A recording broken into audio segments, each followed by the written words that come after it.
Early republics, जैसे हम लोगों ने पीछे के क्लास में ऋग वैदिक पीरियड करके प्रोसेस को पढ़ा है ना।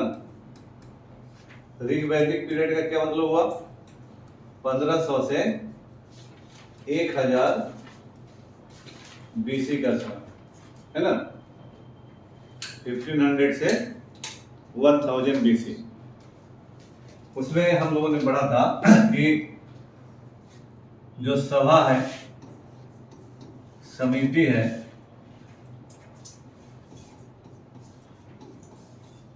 और विदत है,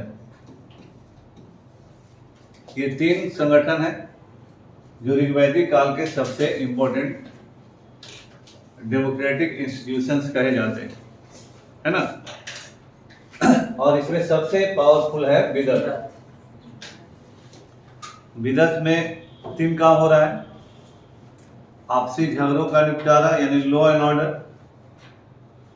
युद्ध में लूटे हुए धन का बंटवारा यानी इकोनॉमिक अफेयर, और सार्वजनिक यज्ञों का आयोजन यानी गेट टुगेदर, है ना। तो तीनों जो इंपॉर्टेंट फंक्शन होना चाहिए सिस्टम में, वो सब हो रहा है विदत में।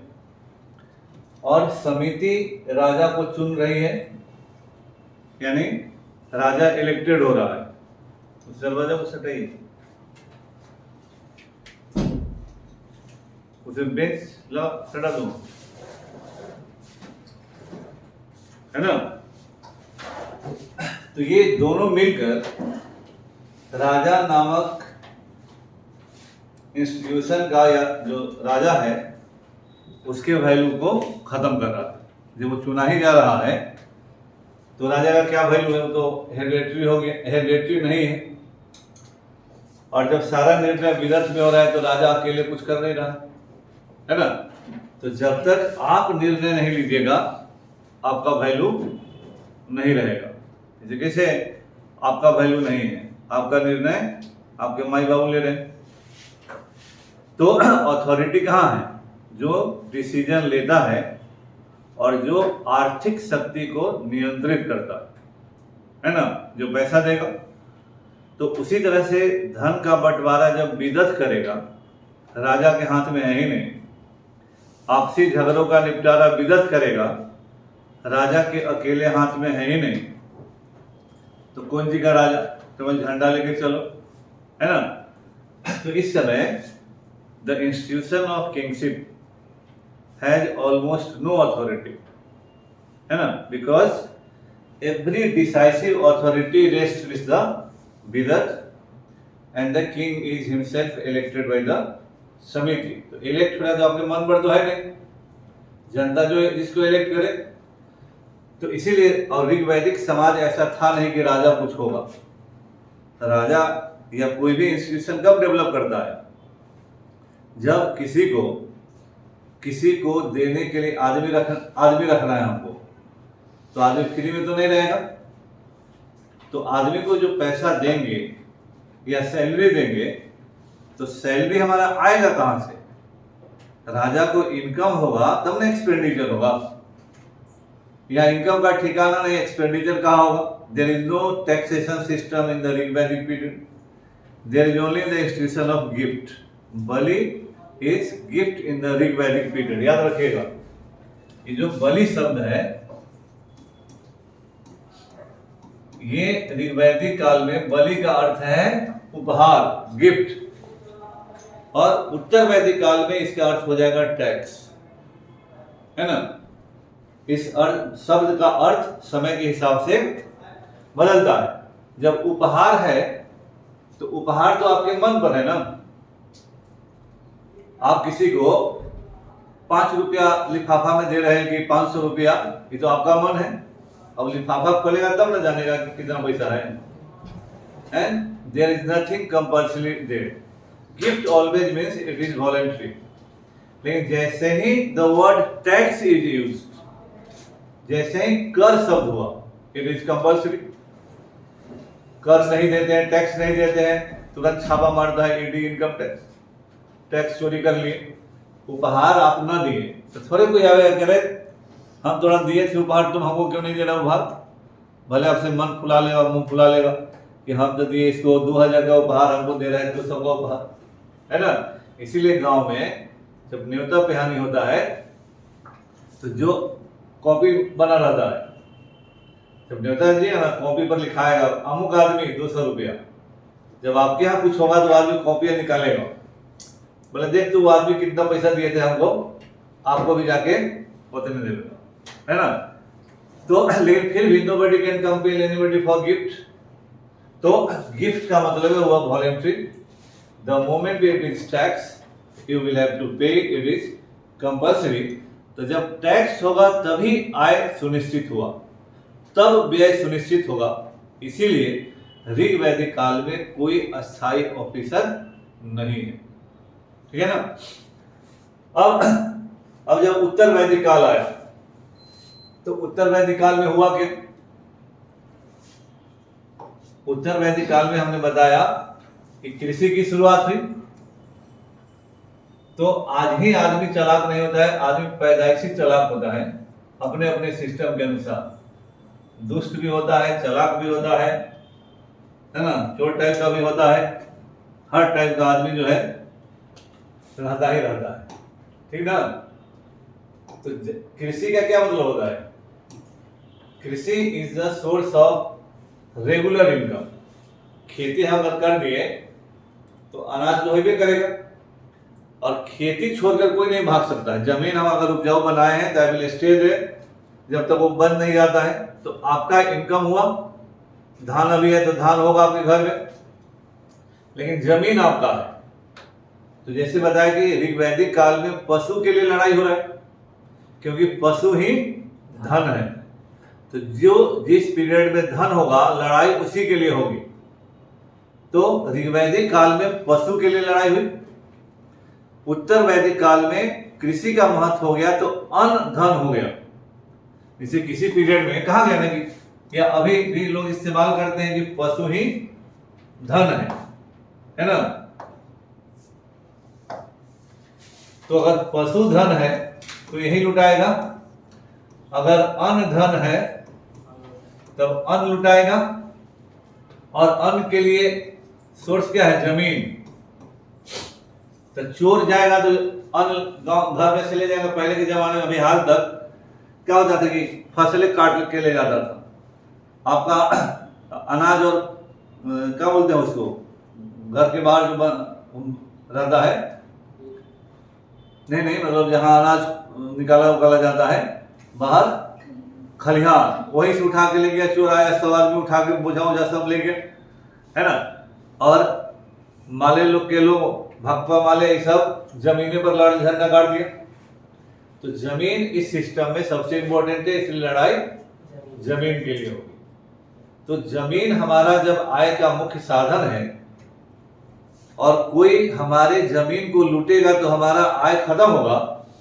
तो अगर हमने कहा कि आपका जमीन इतना है, हम रक्षा करेंगे आपके जमीन का, और उस रक्षा के एवज में आप हमको 30% अपने उपज का दीजिएगा, तो आपको भी लगा कि हमारे पास क्या उपाय है, अकेले तो हम जमीन की रक्षा कर नहीं पाएंगे, तो ठीक है भाई आपको हम दिया। अब उसी मिले हुए धन से राजा सिपाही रखेगा, लठाई रखेगा, अधिकारी रखेगा, कर वसूल करने वाला। इसीलिए उत्तर वैदिक काल में, इसमें नहीं आगे पढ़िएगा कि 16 रत्निन जो शब्द होता है ये उत्तर वैदिक काल में आया। ये रत्निन लोग होते हैं मंत्री लोग, है ना। इसी से मंत्री परिषद शब्द आगे चलकर डेवलप करेगा, है ना। कैसे 9 रत्न थे समुद्रगुप्त के दरबार में, अकबर के दरबार में, they were the most important person with whom the ruler will consult on every important matter। तो यहाँ जमीन में उपज हो रही है, आपको भी भोजन मिल रहा है, तो आप भी चाहेंगे कि आपका स्रोत बचा रहे, और जो बचाने का प्रॉमिस करेगा वो आपसे टैक्स लेगा। इस तरह से राजा के आय का साधन हो। कोई बदमाश होगा, टैक्स नहीं देगा, तो लठाई तो रखे रहेगा 10 गो, न दिए टैक्स, गया 4 लाठी मारा आपको गाँव में, अब सीधा हो गए, बोले ले जाइए सरकार पिटाएंगे हम, है ना। तो आज भी जैसे टैक्स इवेशन होता है तो मोदी ने ना भेजे, जो जो जरा देख तो बड़ा इधर उधर कूद रहा है, ईडी चल गया, इनकम टैक्स चल गया, ये ना होता है। तो आज ईडी और इनकम टैक्स ज्यादा है, इस समय लठैत जाएगा और कहीं AK-47 लेके जाएगा, है ना। तो हर सिस्टम का वही मतलब होता है, समय के हिसाब से मैकेनिज्म केवल बदले। तो इस पीरियड में अन्न का उत्पादन होने लगा, इसीलिए दुर्योधन ने महाभारत का युद्ध इसी पीरियड में हुआ 950 BC में, है ना। धर्म में तो अलग बात है, लेकिन इतिहास के अनुसार 950 ईस्वी पूर्व में महाभारत का युद्ध हुआ माना जाता है। इसको लिखे है कि प्रवचन सुने गांधी मैदान में, है ना। तो लेकिन उसमें हम क्या बोले, दो घटनाएं महाभारत में हैं जो इस समय भी रेलिवेंट है। पहला, जब कृष्ण गए दुर्योधन के पास और उन्होंने कहा कि 5 पांडव हैं और 5 पांडवों को 5 गांव दे दो, खत्म करो झगड़ा। ये मिनिमम डिमांड था। आप समझिए कि एक गांव पर एक पांडव करे कि भोजन मेरा चल जाएगा, तो वो इतना सीमा तक कॉम्प्रोमाइज करने के लिए तैयार हुए। तो दुर्योधन कहते क्या बात बोलते हैं, 5 गांव एक सुई के नोक के बराबर जमीन नहीं देंगे। This may be something extraordinary, but it reveals, it indicates the importance of land, कि जमीन का महत्व उस जमाने में कितना है। वो झगड़ा लड़ाई डायलॉग बाजी अलग है, बट व्हाट ही स्टेट्स, कहते हैं नहीं देंगे। अब इतना बड़ा लड़ाई लड़ लिया, 5 गांव नहीं दिया, है ना। तो उस समय जमीन का सर्वाधिक महत्व रहा होगा आदमी के जीवन में, इसलिए कोई भी आदमी अपने द्वारा नियंत्रित कंट्रोल्ड लैंड को he will not like to transfer it. एक जमीन का महत्व है। दूसरा देखिए कि पशु का महत्व क्यों कहा जाता है 950।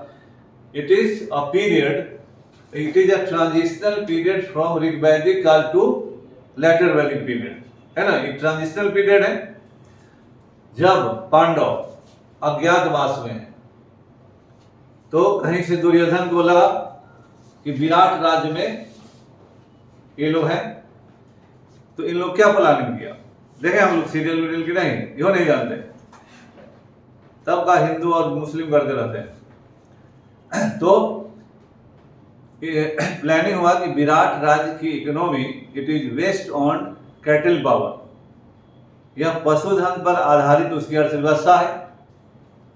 इन लोगों ने प्लान किया कि विराट राज्य के, यही ना कहानी है, जाके सीरियल देखिएगा, यूट्यूब है फ्री का, यही देख लीजिएगा, है ना, कि उसके पशुओं को हाँक लाया जाए।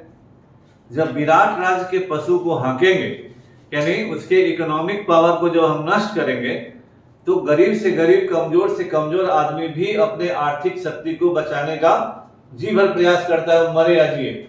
कोई अपने हाथ से तो अपना संपत्ति नहीं गवा देगा। कैसे देखते हैं 20,000 के लिए लोग कहते हैं ना देंगे, छोड़ देगा, कहते हैं दे दो, ना तो गोली मार दो, तो मार दो लेकिन ना देंगे पैसे, है ना, उसका वही संपत्ति है। तब वहां क्या हुआ कि कौरवों की सेना ने विराट राज्य के पशुओं को हाँकना शुरू किया। विराट राज्य का राजा उस समय नहीं था, उसका राजकुमार था। और तब पांडवों को, मतलब पांडव लोग गुप्त वेश में थे, अर्जुन बेचारे महिला के वेश में थे, और उसके राजकुमार के सारथी थे, वही रथ हाँक रहे थे।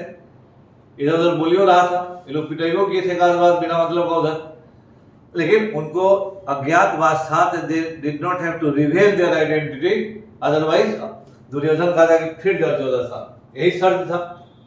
वही शर्त को तोड़वाना था दुर्योधन को, कि किसी तरह से identity of the Pandavas should be revealed so that they may be recent to the forest for next 14 years। तो युद्ध शुरू हुआ। अब विराट राजकुमार बहुत हाँक रहे थे, लेकिन उधर से तीर मारा तो उड़ने लगे और गाय सब जाने लगा, बहुत कुछ प्रोवोक्ड हुए। तब अर्जुन ने अपना धनुष उतारा पेड़ पर से, एक बार मारा टंका, तब लग गया कि वो अर्जुन आ गया, है ना। तो अर्जुन के आने की सूचना तो सबको हो गई, युद्ध हुआ। तो दुर्योधन ने कहा कि भाई अब तुम्हारा अज्ञातवास टूट गया, अब जाओ। तो सबसे पॉलिटिशियन आदमी थे कृष्ण जी। उन्होंने कैलकुलेट किया, बोले देखो कैलकुलेशन के अनुसार पांडवों का अज्ञातवास पूरा हो चुका है अभी अभी थोड़ा देर पहले, और उस टाइम के बाद इनका आइडेंटिटी तुम जाने हो, इसलिए तुम्हारा जो कंटेंशन है, आर्गुमेंट है, दैट इज वो खारिज किया जाता है और ये लोग बच गए। लेकिन कुछ अलग बात है, विराट राज्य के पशुधन का हरण करे, that indicates the importance of कैटिल power in the economy of any state, है ना। तो दुर्योधन, महाभारत का दो घटना है, एक जमीन के महत्व को बता रहा है और दूसरा पशु के महत्व। यही इतिहास का ट्रांजिशन है कि पशुधन से जमीन की तरफ चले उत्तर वैदिक काल में, है ना। और जैसे ही जमीन का महत्व बढ़ा वैसे ही जमीन के लिए लड़ाई होगी। और जितना युद्ध क्यों होता है, केवल डिप्लोमेटिक ही नहीं होता है, रूस से यूक्रेन वाला युद्ध वो भी बहुत कारण है, लेकिन युद्ध अतिरिक्त आय का स्रोत देता है राजाओं को। हम जितने अधिक जमीन पर कब्जा करेंगे, we are getting that much of economic resources in the form of taxation and other sources also. तो राज्य का विस्तार एक तरह से राज्यों के लिए नए आर्थिक संसाधनों को क्रिएट करता है ना, and it is also source of economic strength for a state. इसीलिए मगध का जो विस्तार होगा आगे चलकर, ये पूरा एरिया सबसे उपजाऊ इलाका है। तो मगध का area one of the most fertile area है। तो और आयरन था, तो इन्होंने धीरे धीरे भागलपुर, मुंगेर, वैशाली, कौशल, अंग, वैशाली, कौशल, बाद में अवंती यानी मध्य प्रदेश, और नंदों ने उड़ीसा, इस सब पर कब्जा किया धीरे धीरे। तो जब भी युद्ध होता है तो इकोनॉमिक पावर होना चाहिए, है ना। तो ये कहने वाला। अब देखिए यहाँ पर जो इस आगे के चैप्टर में आपका है, यहाँ पर जो है वो यज्ञों का प्रोविजन है, अश्वमेध यज्ञ, वाजपेयी यज्ञ, और आगे चल के है एक राष्ट्रीय यज्ञ। तीन यज्ञ इस जमाने में इंपॉर्टेंट है।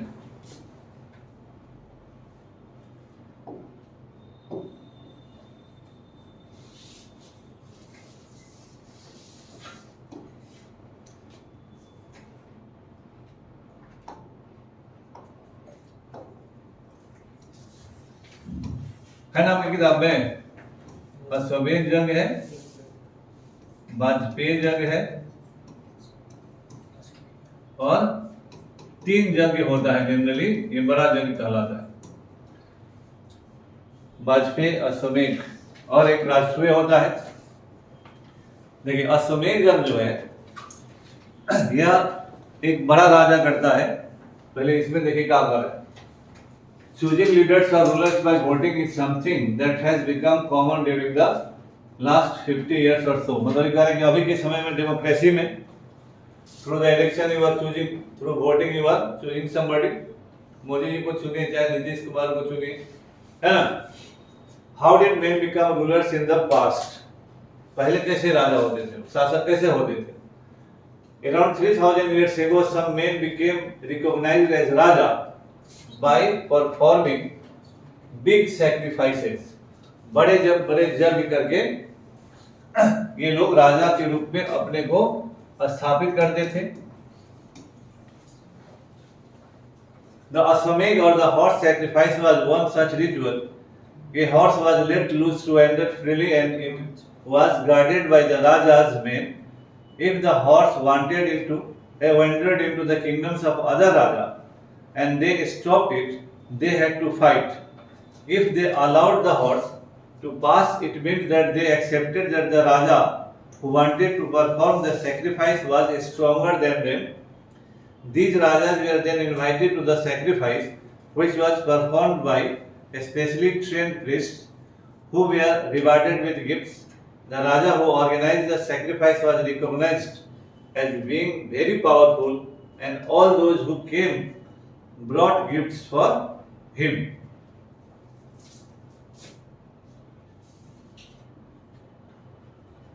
देखिए अश्वमेध यज्ञ क्या था। जैसे फिर जो और भी यज्ञ है, जैसे आज कोई भी आदमी तेजस्वी यादव मुख्यमंत्री के लिए क्यों हो जाते हैं, या राबड़ी देवी मुख्यमंत्री क्यों बन गई, या मोदी जी प्रधानमंत्री बन गए?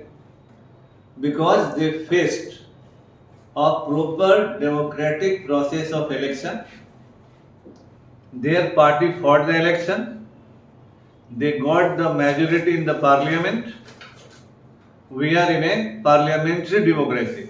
हम लोगों का देश क्या है? संसदीय लोकतंत्र में है। संसदीय लोकतंत्र का मतलब होता है कि संसद में जिसको बहुमत मिलेगा वही सरकार बनाएगा। The party getting majority in the legislature will form the government. और जब चुनाव होता है तो कैसे देखते हैं? रैली होते रहता है, मोदी जी यहाँ उठ गए, मोदी जी वहाँ उठ गए, हर नेता वहाँ उठ गए, और बड़ा बड़ा मीटिंग होता है, लोगों को बुलाया जाता है, होर्डिंग लगता है, अखबार में छपता है, पोस्टर बनता है, बैनर बनता है, तो ये माहौल बनाया जाता है। तो ये लोकतंत्र है तो भी माहौल बनाया जाता है। Only then anybody if the party chooses कि राबड़ी देवी मुख्यमंत्री बनेंगी, तो कोई बोलने गया कि भाई अनपढ़ है, इनको ना कुछ आता है, क्यों बनेगा? Because she was elected by the legislative party of that political party. उस पार्टी ने चुना, उस पार्टी ने, अगर वो इलेक्टेड है, वही प्रोसेस है, वो जिसको चुनेंगे वो उनका प्रतिनिधि के रूप में प्रधानमंत्री बनेगा या मुख्यमंत्री बनेगा। It is their matter because they have followed the prescribed system of election. तो उस पर कोई सवाल नहीं उठाएगा, है ना? कोर्ट थोड़े कहेगा कि जरा इनका पढ़े लिखे आदमी को मुख्यमंत्री बनाओ, उनका जुरिस्डिक्शन नहीं हो। तो उसी तरह से राजा भी कोई ऐसे नहीं बताते कि उठा कर रख दिए कि राजा बन गया और अगला दिन राजा है, राजा है, तो ऐसा तो गुंडा ही होता है। इसलिए राजा भी जनता में एक्सेप्टेड हो, और हम बड़ा राजा हैं। कैसे कोई क्यों कहता है कि अमेरिका वर्ल्ड का बॉस है? उसे कोई उपाधि नहीं दिया बुला के कि आपको हम उपाधि देते हैं। यहाँ G20 में चीन का राष्ट्रपति नहीं आया, है ना? वो भी कुछ दिखलाना चाहते हैं कि हम नहीं जाते तो लोग क्या करते हो, देखते हैं जरा। बाइडेन आ गए तो मोदी जी बाइडेन है, सबको मिल के अपने वो बना रहे हैं गुट। ये वर्ल्ड पॉलिटिक्स, यही है पॉलिटिक्स, ये विश्व का राजनीति है। भारत में कैसे इंडिया गठबंधन बना, उधर एनडीए है ना? तो ये पावर टसल है कि हम पावरफुल की तुम पावरफुल। तो पहले का राजा कैसे दिखाया कि हम पावरफुल की तू पावरफुल? तो दिखाना पड़ेगा ना। पुतिन यूक्रेन को रोक रहा है, दिखाना चाहते हैं कि हमसे लड़ोगे तो यही हाल कर देंगे। अमेरिका जहां न तहां बम गिराता है, किसी न किसी को मार के उल्टा देता है।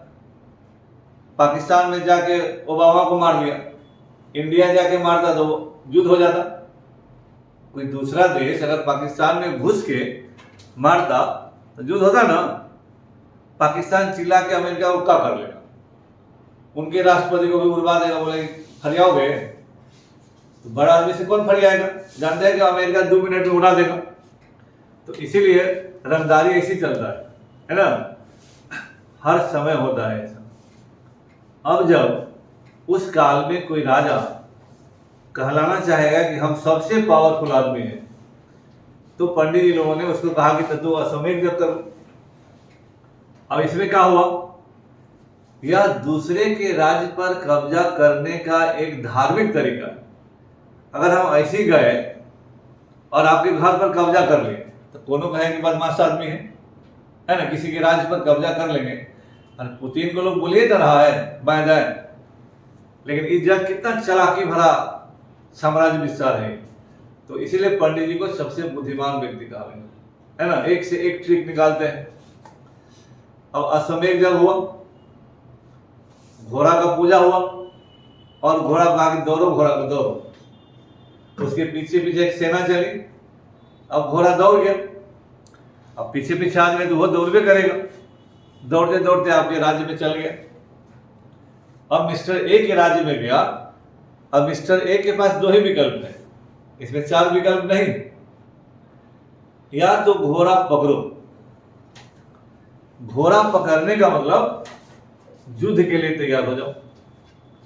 अगर है औकात सामने वाला से जो अश्वमेध यज्ञ किया है तो पकड़ लो घोड़ा, तो युद्ध लड़ना पड़ेगा। अगर नहीं पकड़े तो अधीनता मानना पड़ेगा। दोनों के अलावा कोई विकल्प नहीं। तो पकड़े तो भी गए और न पकड़े तो भी गए, दोनों में आपको जाना है ना। तो राजा कहे कि हम तो अश्वमेध यज्ञ किया तो घोड़ा पकड़ ले जी। ये कह रहा है कि हम यज्ञ किए हैं, ये तो धर्म का यज्ञ है, और यहाँ तो असल में बदमाशी हम कर रहे हैं, दूसरे के राज्य पर कब्जा करने का पॉलिटिकल कम रिलीजियस वे है ये, है ना।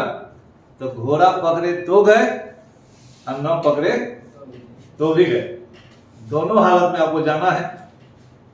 यानी जिसका घोड़ा जितना दूर दौड़ गया वो सब राज्य हमारा हो गया। अब जब हार गए चाहे नहीं पकड़े तब आपको इनवाइट करें कि आइएगा मेरे शपथ ग्रहण समारोह में। तो किसी के दरबार में राजा का जाने का मतलब होता है कि आप उसकी अधीनता मांगते। क्योंकि अभी डेमोक्रेटिक वर्ल्ड है तो कहीं मीटिंग होते रहता है घूम घूम के, इसीलिए एक जगह नहीं होता है ना। G20 आज यहाँ है तो कल कहीं और होगा, हर देश में आप जाएंगे। उस जमाने में यही तरीका था, इसीलिए फिर महाभारत में क्या प्रसंग है,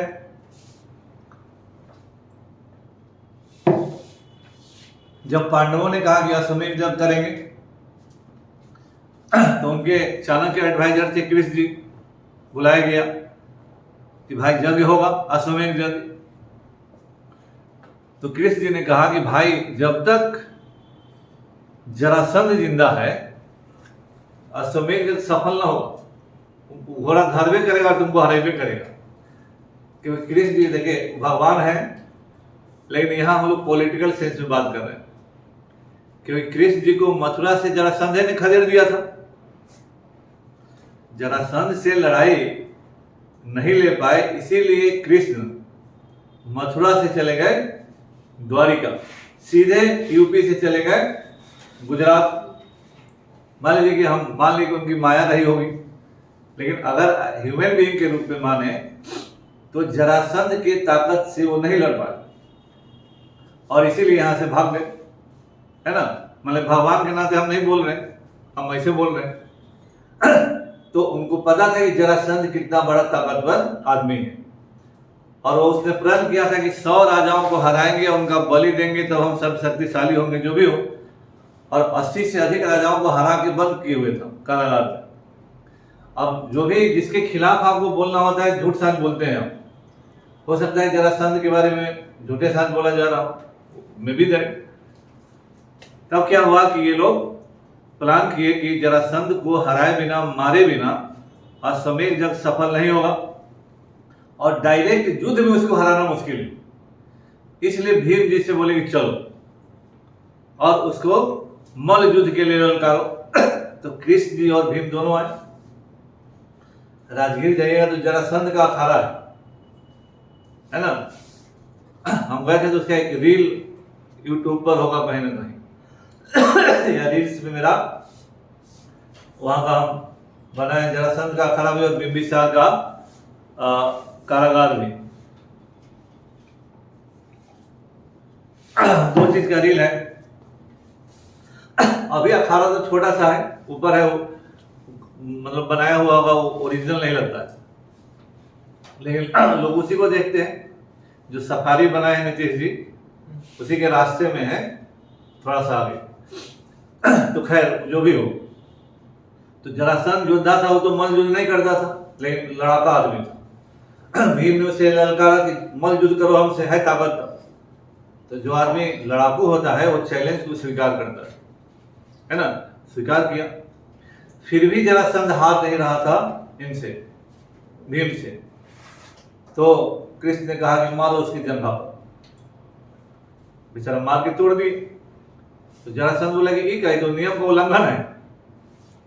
तो कृष्ण जी के पास हर दुनिया के हर सवाल का जवाब था। कृष्ण जी ने कहा कि आज तुमको लग रहा है कि इलीगल है, आज जीवन भर तो तुम इलीगल करते हो काम, इसलिए गलत लोगों के खिलाफ गलत काम करना गलत नहीं है।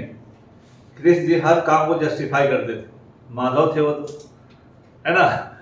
तब जरासंध को मार दिया लोग। अदरवाइज जरासंध बिहार का पहला सबसे शक्तिशाली राजा, उससे लड़ने वाला, यानी बिहार में उससे बड़ा राजा उसके पहले कभी कोई नहीं हुआ। अब वह आर्य रहे या अनार्य रहे, that is a different matter, but he was the most powerful ruler of Magadh. और जो आदमी कृष्ण को भगा दिया हो मथुरा से, यह मामूली बात नहीं है ना। तो अश्वमेध यज्ञ का तब पांडवों ने अश्वमेध यज्ञ किया। जरासंध के बेचारे बेटा को कोई ऑप्शन नहीं था कि बाबू तो मरा गए, और उसकी इतनी ताकत नहीं थी कि वह पांडवों से लड़े। तो जिसका पिता मर गया हो वो भी अश्वमेध यज्ञ में गया शामिल होने, मजबूरी थी, है ना। तो फिर अश्वमेध यज्ञ हुआ। तो साम्राज्य विस्तार करने का देखिए कितना अच्छा तरीका है। पंडित जी हर बुद्धि के मास्टर थे। राजाओं से बोले कि गलत तुम पर आरोप क्यों लगेगा, तो अच्छे आदमी हो। तो whoever will perform the successful Ashwamedh yajna, he will be regarded as the most powerful ruler of that area, है ना। तो अश्वमेध यज्ञ अगर सफल हो गया तो आज के आप उस समय के अमेरिका हो जाते हो, है ना। तो ये अश्वमेध यज्ञ का मतलब हुआ। देखिए वाजपेयी यज्ञ है, मतलब हर आदमी को अश्वमेध यज्ञ करने का औकात न होता है, लेकिन राजा तो राजा है। हम लोग 26 जनवरी को क्या करते हैं, तो उसमें क्या होता है, कभी परेड देखे हम लोग हैं, उसमें एक से एक हथियार औजार तोप दिखाए जाते हैं। देखिए ये त्रिशूल है, देखिए पृथ्वी है, तो ये है। तो हम क्यों दिखाते हो, अपने आदमी को दिखाई क्यों करते कि तू लोग निश्चित रहना, देखो कोई बोले ना उड़ा दे किसी से। और पूरी दुनिया को हर देश करता है, उस सब का अपना अपना अलग अलग दिन होता है। अमेरिका भी करता है, रूस भी करता है, चाइना भी करता है, और सबको दिखाया जाता है कि देख लीजिए, मत समझिए कि हम कोई मामूली आदमी है, यो तोप है, यो तोप है, यो मिसाइल है ना। The whole world it is exhibited to the whole world कि this much of power is with this country. Be aware, for doing any misadventure we are prepared for anything. तो ये दिखावा होता है ना। शादी ब्याह में आप क्यों उतना दिखावा करते हैं, इतना पटाखा कोई छोड़ देता है, इतना लाखों का कोई ड्रेस पहनता है, डेली पहनता है, एक दिन के बाद गया दूसरे को पड़ोसी को दिखाता है, देख मेरे पास कितना पैसा है ना। मेरा जब पड़ोसी भी आ जाता है थोड़ा रिपोर्ट लाए, जो कि घर बेच दो, खेत बेच दो, लेकिन इससे ज्यादा करो, पता है ना सब। तो ये छोटा से लेके बड़ा लेवल तक होता है। वाजपेयी यज्ञ कहलाता है, बेसिकली इसका परिभाषा है, it is a chariot race, यह रथ दौड़ है। इट इज चैरियट रेस, यह रथ दौड़ है। तो it is so business for the ruler. जो अश्वमेध यज्ञ नहीं करता है, वह बीच में in between two exhibit his power and authority he organises Vajpayee यज्ञ, है ना। तो वाजपेयी यज्ञ एक तरह से अपनी ताकत को दिखाने का अवसर है, occasion to show your power, authority, pomp and show, है ना। तो दैट इज लाइक दैट। अब जैसे राजसूय यज्ञ है, यह राजकुमार के राजा बनने की प्रक्रिया वाला यज्ञ है ना। व्हेन द प्रिंस या सक्सेसर बिकम्स अ रूलर। वही आपको बताया कि आज जब चुनाव होता है तो कैसे 2-3 महीना पहले से पूरे देश में सभा बंधने लगता है। मोदी जी का दौरा, राहुल गांधी का दौरा, हर आदमी दौरा करने लगता है। उसी तरह से जो राजकुमार रोडे पर घूम रहा है, इधर उधर बदमाशी कर रहा है, वो सीधे राजा बन जाएगा तो लोग कहेगा ना कि बदमाशवा राजा बन गया, इस शरीफ आदमी ना है। उसके लिए क्या प्रोविजन हुआ यही बता देते हैं आगे आपको, इतना नहीं आपकी किताब में। राष्ट्रीय जग में क्या होता था कि जब राजकुमार को राजा बनना है, पहले पंडित जी सब जगह से बुलाए गए। एक मैसेज गया कि पंडित जी बुलाए जा रहे थे, क्यों बुलाया जा रहा, सब लोग बात करेगा। तो वो ग्रह नक्षत्र देखे और बोले कि नवंबर महीना के 24 तारीख को 11:03 पर शपथ ग्रहण होगा। जैसे आज होता है ना, तो पूरे राज्य में हो गया, ढोल पिटवा दिया जाएगा कि देखो अमुक महीने के अमुक तारीख को अमुक तिथि के इस क्षण में राज्यारोहण हुआ। तो पूरे राज्य के लोगों को खबर भेजा गया, सभी लोग उपहार लेके पहुंचने लगेंगे राजा के। तो माहौल बनना शुरू हुआ। जैसे पंडित जी अनाउंस किए कि अब राजकुमार राजा बनेगा अमुक तारीख को, सब जगह हल्ला हो गया, राजा बना, राजा बनेगा, राजा बनेगा। जब वो दिन आएगा तो सब आदमी पहुंच गया दरबार में, मेला उला लगा बढ़िया से। अब पंडित जी आए और राजा को एक शपथ दिलवाएंगे। राजा शपथ लिया, बैठा, जंग शुरू हुआ। उसको सभी देवताओं के नाम से अर्घ्य दिया जाएगा। ओम सरस्वती स्वाहा, ओम गंगाय स्वाहा, ओम विष्णुवाय स्वाहा, ओम बृहस्पति स्वाहा। जितने देवताओं के नाम से आहुति दी जाएगी, इट विल बी एज्यूम्ड कि all the gods are bestowing the prince with certain qualities. सभी देवता अपने अपने गुण उस राजकुमार को दे रहे हैं। सिनेमा में नहीं देखते कि भगवान ने ऐसे किया और आपको लाइट मिल गई, है ना, एवं अस्तु हो गया। तो किसी ने सत्य का, किसी ने धर्म का, किसी ने प्रजा की रक्षा का, किसी ने वनस्पति की रक्षा का, किसी ने पशुओं की रक्षा का वरदान दे दिए। अब सब देख रहा है, पूरा आदमी पब्लिक में हो रहा है। अब उसको लगा कि जो बदमाशा घूम रहा था, he is undergoing a process of transformation. Now all the gods are bestowing certain special powers in that prince. सब भगवान उसको दे रहे। इसके बाद 17 तरह का जल आता था, 17 प्रकार का जल, नदी का, समुद्र का, नाला का, गड्ढा का, कुआं का, कटोरी का, धरा का, और सभी जल का कोई ना कोई गुण कहा जाता था। पंडित जी लिख लें कि अमुक जल का ये गुण। तो समुद्र के जल से ओम पवित्र होगा, नदी के जल से ओम पवित्र होगा। पंडित जी अभी नहीं करते हैं, ओम पवित्र होगा, पवित्र कर दिए, पूजा हो जाए। तो अब 17 को क्वालिटी और आ गया राजकुमार में। तो राजकुमार में खाली क्वालिटी भर रहा है, उतना देवता क्वालिटी दिए, 17 को पानी क्वालिटी दिया। अब तो क्वालिटी बहने लगेगा उसके देह से। तो that Prince is totally transformed. फिर और भी कुछ जगह होगा, फिर ये सब हो गया, तब तो अब तो स्पेशल आदमी हो रहा है। फिर शपथ दिलाएगा और फिर जो पंडित जी हैं कहेंगे कि अनाउंस करेंगे कि हे जन, चारों वर्ण ब्राह्मण, क्षत्रिय, वैश्य और शूद्र को सामने खड़ा कर लिया जाएगा और पंडित जी अनाउंस करेंगे कि हे जनता, अमुक व्यक्ति तुम्हारा राजा हुआ। पंडित जी कितने चालाक थे, कहेंगे कि अमुक व्यक्ति तुम्हारा राजा हुआ, लेकिन हम ब्राह्मणों का राजा सोम है। मतलब ये आदमी मेरा राजा नहीं। देखिए, और पब्लिकली बोल रहे हैं, चारों वर्ण के सामने बोले तो सब आदमी गवाह हो गया कि पंडित जी पर शासन कोई नहीं कर सकता। He is beyond the rule, है ना।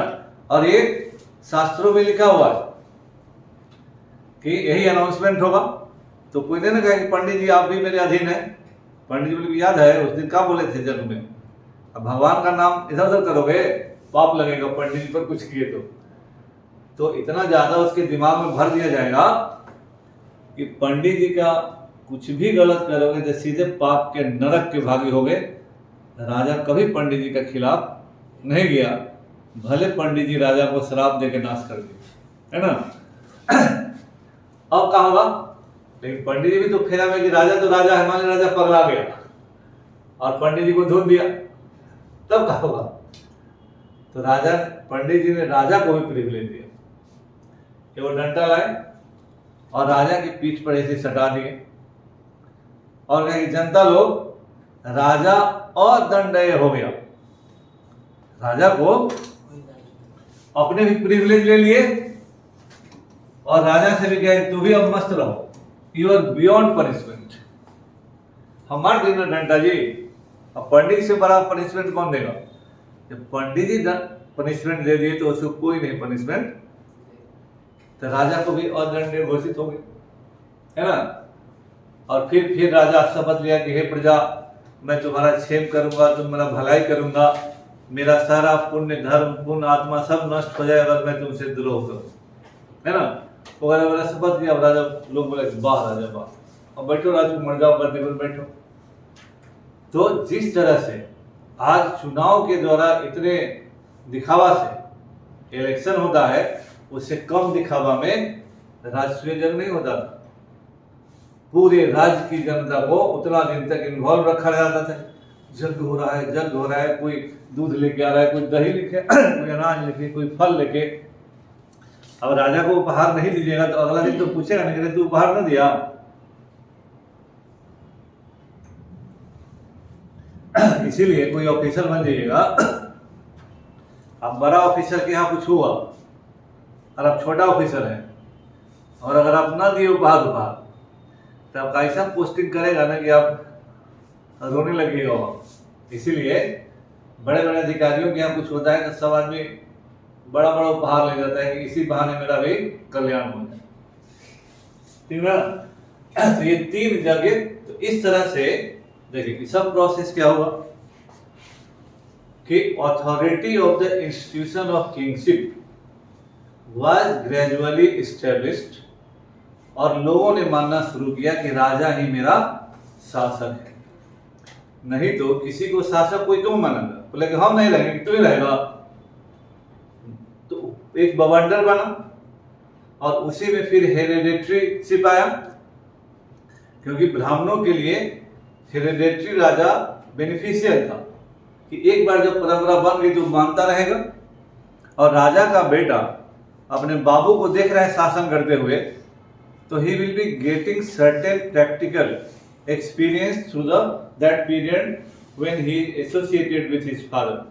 अगर शरीफ आदमी है, जो राजतंत्र का ही पतन होता था कि बेटवा हो गया बदमाश, अपने बाबू के हिसाब से गड़बड़ा गया तो गया शासन, समझ गए ना। तो इस तरह से वंशानुगत राजतंत्रीय व्यवस्था उत्तर वैदिक काल में स्थापित हुई। धीरे धीरे आगे बढ़ेंगे, जनपद महाजनपद हुआ, है ना, बताए थे ना, जनपद महा मतलब बड़ा,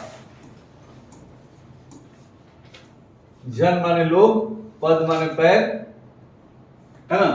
तो अस्थाई निवास जब होने लगा तब जनपद वर्ड आया। ऋग्वैदिक काल में जन है, उत्तर वैदिक काल में जनपद है, और ये 6ठी शताब्दी में महाजनपद है, समझ गया ना। तो जन माने लोग, पद माने पैर। तो जब कृषि का विकास हुआ तो जन का पैर स्थिर हो गया तो जनपद कहलाया। इसीलिए यूपी में जिला को अभी भी जनपद कहा जाता है।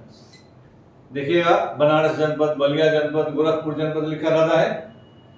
उत्तर प्रदेश जो है ब्राह्मण धर्म का सबसे स्ट्रॉन्ग केंद्र है, वही मूल केंद्र है, समझिए बात।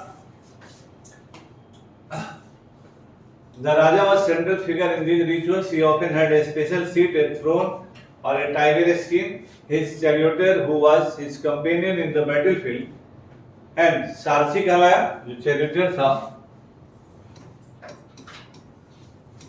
वो सारथी कहलाता था, in the battlefield and witnessed his exploits, chanted tales of his glory. His relatives, especially his wives and sons, had to perform a variety of minor rituals. The other rajas were simply spectators who had to sit and watch performance of the sacrifice. Priest performed the rituals including the sprinkle of sacred water, वही बोले 17 तरह का जल on the king, the ordinary people, the beasts or the Vaisya also brought gifts. However, some people such as those who were regarded as Shudras were by the priest were excluded from many rituals.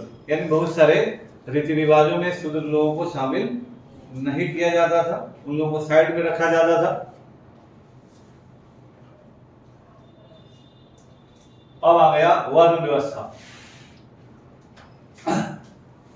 There were 4 social categories, namely Brahman, Kshatriya, Vaishya and Shudra. Brahmans were expected to study and teach the Vedas, perform sacrifices and receive gifts. Kshatriya were expected to fight battles and protect people. Vaishyas were expected to be farmers, herders and traders. The Shudras were expected to serve the other 3 groups. अब इसमें जो भी वाद विवाद है वो आगे की बात है। जब आप सोशियोलॉजी में भी जाति व्यवस्था पढ़ते हैं, टॉपिक होता है यूपीएससी वाले में, तो और हिस्ट्री में भी जाति व्यवस्था वर्ण व्यवस्था है। तो वैदिक काल में वर्ण व्यवस्था है, जाति व्यवस्था नहीं। वर्ण का लिटरल मीनिंग होता है रंग, कलर। आज भी कहते हैं हिंदी में जब कलर को कीजिएगा, देखिएगा गूगल में, तो वर्ण शब्द आएगा।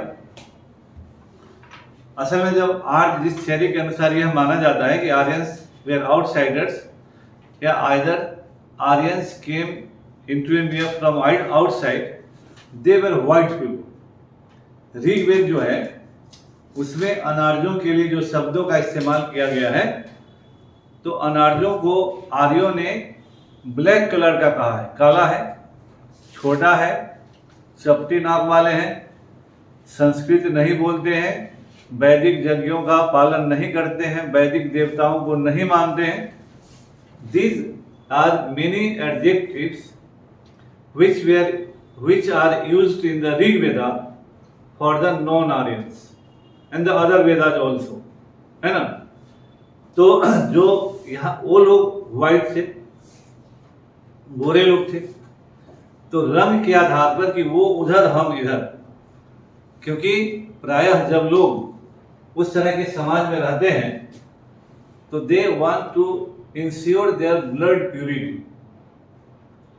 वो कुछ है या नहीं है, it is a different genetic quality होती है, but every society wants to protect, इसीलिए विवाह का व्यवस्था बनता है ना, कि समान वर्ण में ब्याह हो, नॉट आउटसाइड द वर्ण। इसीलिए सभी जगह अलग वर्ण में विवाह करने के खिलाफ बहुत सारे सामाजिक नियम बनाए गए कि या आज दूसरी जाति में ब्याह करते हैं आप, कानून आपके साथ है, कोर्ट आपके साथ है, पुलिस साथ है, लेकिन दूसरे वर्ण में ब्याह करके गांव चल जाएगा जल्दी, कितनों कुछ कीजिएगा गांव वाला गलियाते रहेगा। आपके माई बाबू को भी बोलेगा कि हाथ से निकल गया बेटवा या बेटिया, है ना, कितनों हो जाएगा। प्रधानमंत्री बन जाएगा तो बोले प्रधानमंत्री बना तो क्या बना, बाप भाई का तो नाम डुबाइए न दिया, है ना। तो लोग बोलते ही बोलते हैं।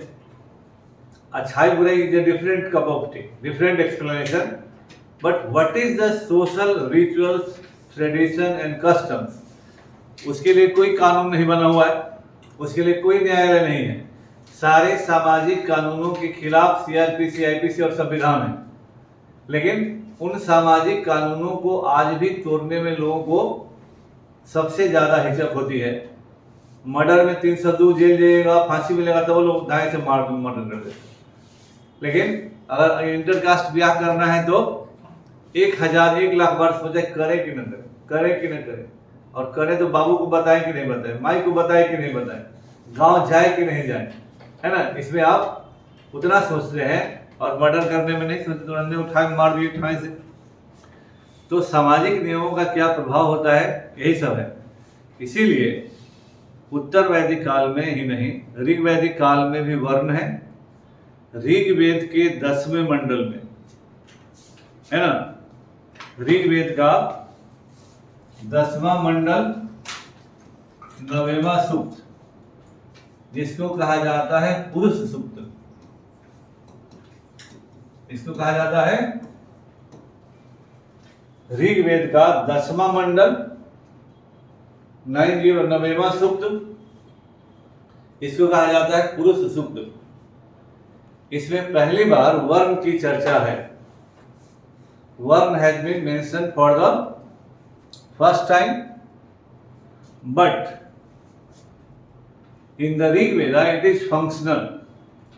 यह कार्यात्मक है। It is not based on birth. यह जन्म पर आधारित नहीं है। एक ही पिता के अगर कई पुत्र हैं, if they have different qualities, they are categorised to belong to different varnas. तो यहां जन्म के आधार पर वर्ण नहीं है, लेकिन उत्तर वैदिक काल में बदल जाता है। इन द लेटर वैदिक period the word system becomes on the basis of birth। उत्तर वैदिक काल में वर्ण व्यवस्था जन्मगत हो जाता है, ठीक है ना। और यहां जो हमने देखा कि ब्राह्मण क्षत्रिय वैश्य और शूद्र, दे आर द 4 वर्णास।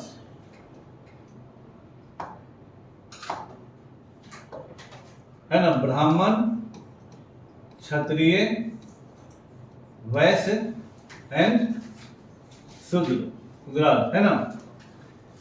तो ब्राह्मण जो है पढ़े लिखे सबसे लोग हुए।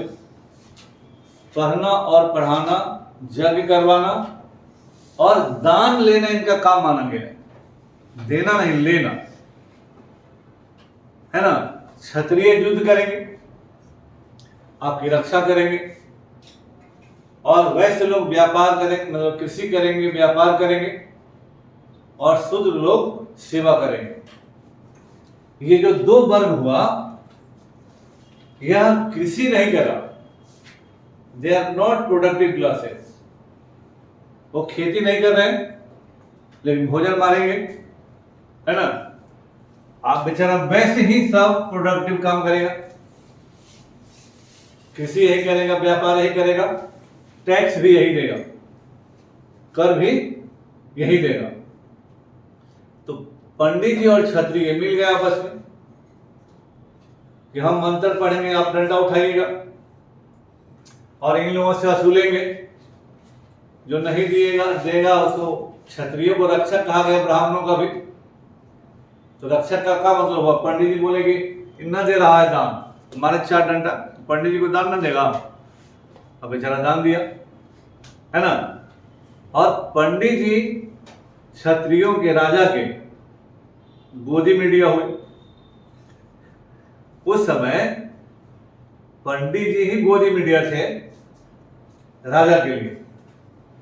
कहेंगे यही राजा सबसे अच्छा राजा है, राजा का बेटा ही राजा होगा, और तरह तरह का गुण गाएंगे कि राजा ये किया, राजा वो किया, राजा मोदी जी ये किए, मोदी जी वो किए, बोलता है ना भाई।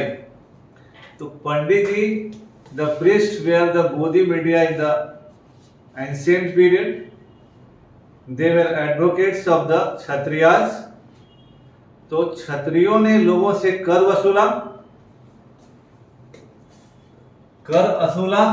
और पंडित जी को दान दिलवाया। तो कर और दान एक ही सिक्के के 2 पहलू हैं।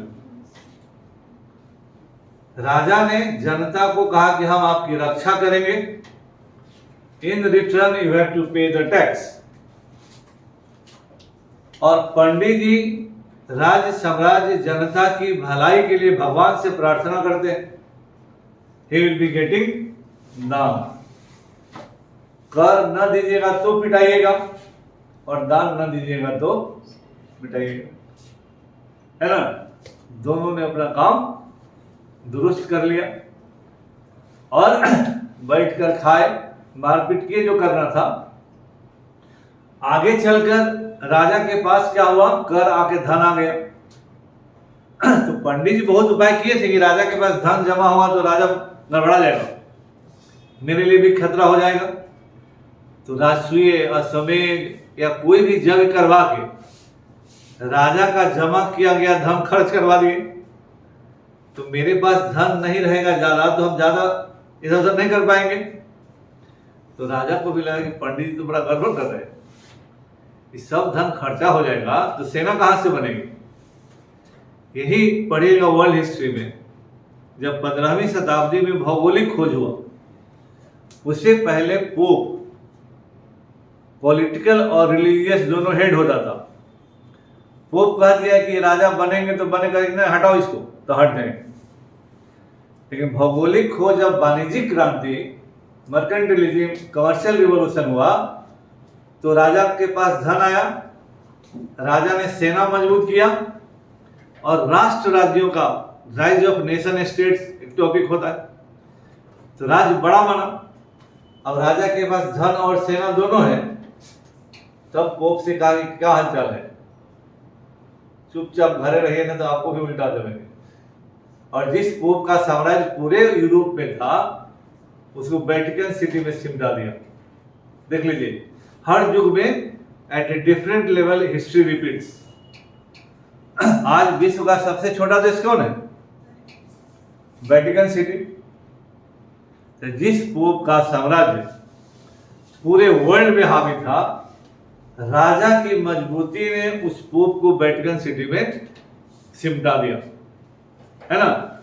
यही जब प्राचीन काल में राजा मजबूत होगा, तो बौद्ध धर्म और जैन धर्म आया, और राजा ने, क्षत्रियों ने ब्राह्मण से कहा कि ऐसे मत लिखिए, पहले लिखिए क्षत्रिय और तब लिखिए ब्राह्मण, है ना। तो दोनों में मार हो गया। इसी समय से दोनों में लव हेट दोनों का रिश्ता रहता है, आपस में लड़ते हैं, और तीसरा आता है तो दोनों आदमी फिर एक हो जाते हैं। पंडित जी को भी रहना जरूरी है, और रहेंगे तभी हम रहेंगे, और हम रहेंगे तब वो रहेंगे। तो प्राचीन काल में, अब जो बौद्ध धर्म जैन धर्म आगे पढ़िएगा, दोनों ही धर्म क्षत्रियों ने जलाया। भगवान बुद्ध भी क्षत्रिय, महावीर भी क्षत्रिय। और बौद्ध धर्म की किताबों में एकदम लिखा हुआ है कि क्षत्रिय तब ब्राह्मण, और भगवान बुद्ध ब्राह्मणों की काफी आलोचना करते हैं। तो यह एक्सीडेंटल नहीं है, इतिहास में कुछ भी एक्सीडेंटल नहीं होता है, it is a result of the process, है ना। तो ऑन गोइंग जो प्रोसेस है, तो अगर समय से नहीं बदलिएगा तो गड़बड़ाइए जाइएगा। ये क्या हो गया? कहाँ समझ गए ना।